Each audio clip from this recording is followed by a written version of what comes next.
اگر آپ کو وسوسے اور خیالات آتے ہیں تو یقین مانیے کہ آپ کے دماغ کو ختم کیا جا رہا ہے۔ یہ وہ بیماری ہے جیسے ایک دیمک لکڑی کو ختم کر دیتی ہے، اندر سے کھوکھلا کر دیتی ہے۔ زیادہ سوچنا، برے خیالات آنا، وسوسے آنا، اگر آپ اس بیماری سے چھٹکارا حاصل کرنا چاہتے ہو تو بہت آسان ہے، اور آج اس بیماری سے چھٹکارا حاصل کر لو، اس بیماری سے پیچھا چھڑا لو، ورنہ یہ آپ کے دماغ کو اندر سے کھوکھلا کر دے گی۔ کافی سارے میسیجز جمع ہونے کے بعد میں نے یہ سوچا کہ یار اس پر ویڈیو بنانی چاہیے۔ انسان کا دماغ ہر وقت کام کرتا رہتا ہے، لیکن کچھ لوگ ایسے ہیں جو صرف اور صرف ہر وقت ان کے دماغ میں برے خیالات چلتے رہتے ہیں۔ انہیں یہ ڈر لگا رہتا ہے کہ یار میرے ساتھ کچھ ہو نہ جائے، یار اب یہ کچھ ہونے والا ہے، یار فلاں بندہ مرنے والا ہے، یار یہ فلاں چیز اگر میں نے کھا لی تو میں مر جاؤں گا، یار مجھے یہ نقصان ہونے والا ہے، لگتا ہے میں بیمار ہونے والا ہوں، لگتا ہے میری صحت گر رہی ہے،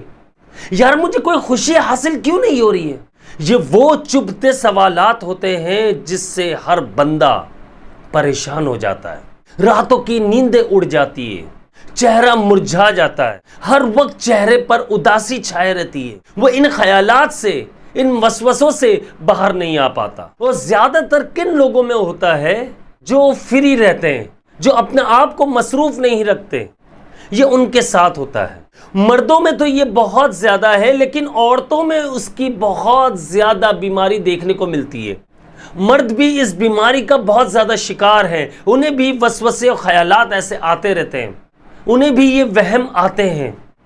ہر چیز کا وہم ہوتا ہے، اور اسی وجہ سے چہرے کی تازگی ختم ہو جاتی ہے، بندہ فریش نہیں لگتا، صحت مند نہیں لگتا۔ اگر میں آپ لوگوں کو ایک حقیقت میں بات بتا دوں، جو لوگ دین سے دور ہوتے ہیں، اللہ رب العزت سے دور ہوتے ہیں، یعنی اللہ رب العزت کا نام نہیں لیتے، استغفار نہیں کرتے، سجدہ نہیں کرتے اللہ رب العزت کو، تو شیاطین، یہ جو منفی قوتیں، طاقتیں جو ہوتی ہیں، بری جو جسے ہم کہتے ہیں طاقتیں، قوتیں جو ہیں، یہ ہمیں گھیر لیتی ہے۔ لیکن ایک بات سمجھا دوں، یہ آپ نے سنا ہوا ہوگا کہ جو بندہ اللہ کی عبادت کرتا ہے، تسبیحات پڑھتا ہے، نماز پڑھتا ہے، کچھ بھی یعنی کہ عبادت کر رہا ہے وہ، تو آپ نے یہ سنا ہوگا جب بندہ عبادت کر رہا ہوتا ہے تو فرشتے اس کے ارد گرد جمع ہو جاتے ہیں، یہ تو سنا ہوگا آپ نے، اور شیاطین بھاگ جاتے ہیں۔ اب آپ خود سوچئے، جب ایک بندہ بالکل دین سے دوری اختیار کر لیتا ہے، نہ وہ نماز پڑھتا ہے، نہ وہ صدقہ دیتا ہے، نہ وہ استغفار کر رہا ہے، نہ کوئی عبادت کر رہا ہے، اپنے اللہ کو اس نے ناراض کیا ہوا ہے، اللہ رب العزت اس سے ناراض ہے، تو آپ یہ بتائیے کیا اس کے پاس فرشتے بیٹھیں گے؟ کبھی بھی نہیں بیٹھیں گے، اس کے پاس شیاطین ہی جمع ہوں گے، اور پھر شیاطین جو ہے اسے تنگ کرتے ہیں، اس کے دماغ میں وسوسے ڈالتے ہیں، خیالات ڈالتے ہیں، برے خیالات آنا شروع ہو جاتے ہیں، اسے ہر وقت یہی ڈر لگا رہتا ہے کہ یار مجھے کچھ ہونے والا ہے، مجھے خوشی حاصل نہیں ہو رہی ہے، یار فلاں بندہ جو ہے اس وقت مر جائے گا، یار اس کو کچھ ہو گیا تو کیا ہوگا۔ یعنی ایک مثال کے طور پہ کوئی بندہ اپنے سگے بھائی یا بہن کے بارے میں سوچ رہا ہے کہ وہ سوچ رہا ہے کہ یار اس سے کچھ ہو گیا تو کیا ہوگا، لگ رہا ہے یہ اس کے بس اب ختم ہونے والی ہے، اس کا معاملہ بالکل ختم ہونے والا ہے، یہ دنیا سے جانے والی ہے، یہ جانے والا ہے، یار پتہ نہیں آج میں کیسا لگ رہا ہوں، میرے کپڑے ٹھیک ہیں یا نہیں ہیں، لوگ مجھے عجیب سی نظر سے کیوں دیکھ رہے ہیں آج۔ یہ وہ خیالات، وہ وہم، یہ وہ شیطانی حملہ ہوتا ہے جس کی وجہ سے آپ تھوڑی سی بھی خوشی حاصل نہیں کر پاتے ہو، آپ کا دماغ مسلسل کام کرتا رہتا ہے، ورکنگ میں رہتا ہے، اسے سکون نہیں ملتا، اور یہی چیز آپ کے دماغ کو دیمک کی طرح کھا جاتی ہے۔ بھائی دماغ کو بھی سکون چاہیے، جب دماغ کو سکون نہیں ملے گا تو آپ یہ بتائیے آپ کس طرح سے فریش رہیں گے۔ آپ کا چہرے پر خود ہی نظر آ جائے گا کہ آپ پریشان ہیں، دوسروں کو خوش دیکھ کر خود یہ سوچنا کہ یار اس کو کتنی خوشی مل رہی ہے، مجھے کیوں نہیں مل رہی۔ سب سے پہلے ان باتوں کو سمجھ لیجئے، جتنے بھی برے خیالات، وسوسے، یہ جو آپ پر ایک ساتھ حملہ کرتے، ایک کے بعد ایک حملہ ہو رہا ہوتا ہے، اس سے نکلنے کے لیے بہترین راستہ بتاتا ہوں آپ کو میں۔ اپنے آپ کو زیادہ سے زیادہ مصروف رکھنا شروع کر دو۔ جب آپ اپنے آپ کو مصروف رکھو گے، ایک کام ختم ہونے کے بعد دوسرا کام پکڑ لو گے، تو آپ یہ دیکھیے گا کہ آپ کے دماغ میں خیالات آنا کم ہو جائیں گے، دیکھیے وہ خطرناک بیماری ہے جو اچانک سے فوراً سے ختم نہیں ہو سکتی، اس میں ٹائم تو لگے گا، لیکن سب سے پہلے آپ اس کو آسانی سے کم ضرور کر سکتے ہیں۔ جہاں آپ فری ہو کام سے، آپ تسبیح لے کر یا کوئی بھی آپ ذکر و اذکار کریں، آپ چاہے استغفار پڑھیں، آپ استغفار کریں، آپ درود شریف پڑھیں، آپ کچھ بھی پڑھیں، نماز پابندی سے پڑھیں، کیونکہ سجدے میں یقین مانیے وہ تاثیر ہے آپ تصور بھی نہیں کر سکتے۔ سجدے میں آپ جائیں گے، اور سجدہ بہت ضروری، اللہ رب العزت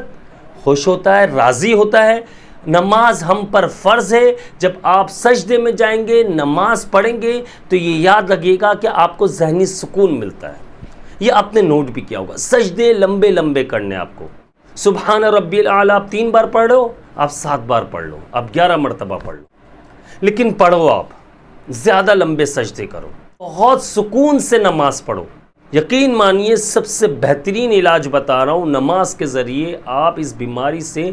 بہت جلد چھٹکارا پا لیں گے۔ شروع میں ہی آپ یہ دیکھ لیجیے گا کتنی آسانیاں پیدا ہوں گی کہ آپ کے یہ خیالات جو آتے ہیں، وسوسے آتے ہیں، یہ آنا کم ہو جائیں گے۔ نماز کا ٹائم نہیں ہے، اور اگر آپ پھر بھی فری ہو تو فوراً تسبیحات پڑھو، اپنے دماغ کو فری مت رکھنا، ورنہ جہاں پر آپ فری بیٹھ، باڈی کو جیسے ہی سکون ملا ویسے ہی خیالات آنا شروع ہو جائیں گے۔ یہ بہت آسان سا حل بتا رہا ہوں میں آپ لوگوں کو۔ تسبیحات زیادہ سے زیادہ، یعنی ذکر و اذکار زیادہ سے زیادہ، صبح شام کی مسنون دعائیں، نماز، قرآن پاک، سب سے بہترین عمل ہے یہ۔ اس کے لیے بہت ہی مجرب وظیفہ جو ہے وہ میں آپ لوگوں کو بتا رہا ہوں۔ ہر نماز کے بعد آپ نے سورۃ الفلق، سورۃ الناس، قرآن پاک کی آخری 2 صورتیں،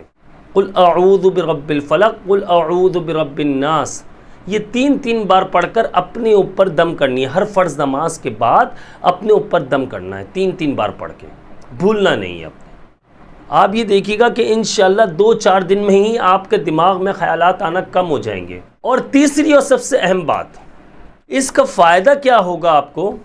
آپ جب پورے دن بزی رہتے ہیں، جو میں نے آپ کو جس طرح سے بتایا اس طرح روٹین رکھتے ہیں اپنی، ہر نماز کے بعد بھی آپ سورۃ الفلق اور سورۃ الناس پڑھتے ہیں، تو کیا ہوگا کہ آپ نے دن بھر تو اپنے آپ کو برے خیالات، وسوسوں سے بچا لیا۔ اب بہت سارے ایسے لوگ ہیں جو رات کو سونے کے لیے لیٹتے ہیں لیکن نیند نہیں لگتی، خیالات ان کے اس وقت بھی چل رہے ہوتے ہیں، تو آپ کو ایک تو فوراً سے نیند آ جائے گی، کیونکہ آپ کی باڈی تھکی ہوئی ہوگی، آپ نے دن بھر اپنے آپ کو فری نہیں کیا، دن بھر میں آپ کام پر لگے رہے، چاہے وہ پڑھ رہے تھے آپ یا آپ کوئی کام کر رہے تھے، تو آپ کو بہت ہی اچھی اور گہری اور میٹھی نیند آئے گی۔ اور جب آپ نے سورہ فلق، سورہ ناس پڑھا، دن میں تو آپ کو برے خیالات آنا بند ہو گئے، اور رات میں اب آپ کو ان 2 صورتوں کی برکت سے یہ دیکھیے گا کہ آپ کو انشاءاللہ کوئی برا خواب بھی نظر نہیں آئے گا۔ اس سے آپ زیادہ سے زیادہ، میں بتا رہا ہوں، آپ 21 دن 22 دن میں انشاءاللہ اس بیماری سے اپنا پیچھا چھڑوا لیں گے۔ یہ وہ آسان حل بتا رہا ہوں آپ کو جو سننے میں اتنا آسان ہے کہ شاید کوئی نہ کرے، لیکن میری بات مان کر صرف 21 دن یہ عمل کر کے دیکھ لیجئے، لیکن جس طرح میں نے بتایا اسی طرح سے کیجئے گا، پھر انشاءاللہ آپ یہ دیکھ لیجئے گا کہ آپ کو کتنا فائدہ ملتا ہے۔ اسی کے ساتھ مجھے اجازت دیجئے، میں ہوں آپ سب کا بھائی عبداللہ بن حمید۔ مجھے اپنی خاص دعاؤں میں یاد رکھیے گا۔ جنہوں نے اب تک چینل کو سبسکرائب نہیں کیا، سبسکرائب کر لیجئے، بیل آئیکن کو پریس کر لیجئے گا۔ السلام علیکم ورحمۃ اللہ وبرکاتہ۔